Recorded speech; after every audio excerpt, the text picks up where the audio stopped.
alif ba ta. Akkasuma jechuudha fakkeenyaaf namoonni attayyaata hin beekne asirraa qara'uu dandeettan harka keessan qofaan tuuxanii jechuudha fakkeenyaaf التحيات لله.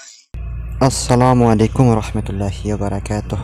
أشمار كفوني جرجرتو جالتمتوتا في كبجمتوتا حردفتوتا ماتيوان channelي abdii smaartii kan taatan hundumaa keessaniifuu egaa har'a akkuma baratame viidiyoo tokko qabadhee dhufee jira. Viidiyoon guyyaa irraa qabee isiniif ilaaltu namoo jechuudha. Namoota quraana qara'uu barbaadaniif karaa baay'ee salphaa fi baay'ee tokko bareedaa ta'een akkamitti barachuu qara'uu akka barbaadan yookaan haala salphaadhaan jechuudha. Namoota barachuu fedhaniif walumaa galatti akkamitti akka baratan aappii isin barsiiftu jechuudha. Onlaayinii osoo hin taane yeroo takka qofa gabbuufattanii iddoo intarneetaa yookaan shabakaa hin qabnetti jechuudha. Baay'ee takka isin fayyaddi.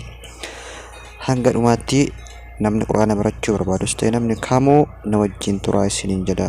Egaa namoonni jalqabaaf gara chaanala kanaa dhuftan ammoo an abdiin jedhama. Chaanalli kun ammoo abdii smaartii kan jedhu kiyya subscribe gochuudhaan ganamaatti kiyya dabalamaa isin jedha. Maashaallah ammoo viidiyoo tana laayik godhaa isin jedha. Obboleewwan warra barachuu barbaadu wal biraan ga'a. Aappiin tuni pilaastorii irratti ni argamti. Ordinaalii isii kana malees viidiyoo isiillee jechuudha. Aappii tana walumaa galatti liinkii isiifama diskiripshinii viidiyoo kana jala wanti jalqabaa irra kaa'ee jira. Aappiin tun pilaastorii dhaayitanii sakandii tiicheer jettanii barreeffatan jechuudha.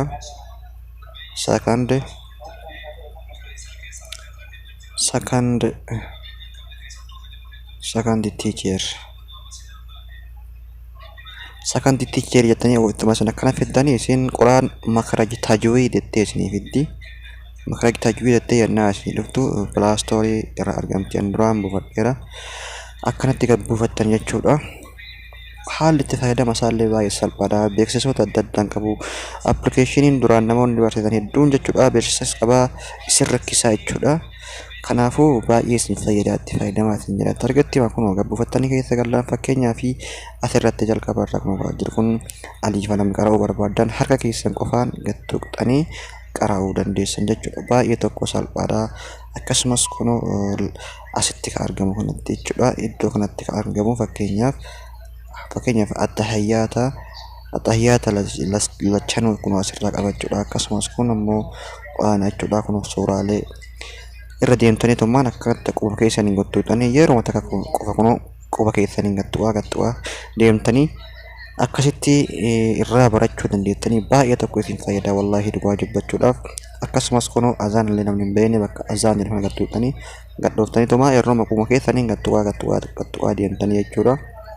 Akkasumas iqaamaa namni iqaamuu hin beekne illee akkaataa itti iqaaman asumaan barattanii waa hedduu jechuudha. Suuraa hedduu inni kun garuu onlaayinii barbaada.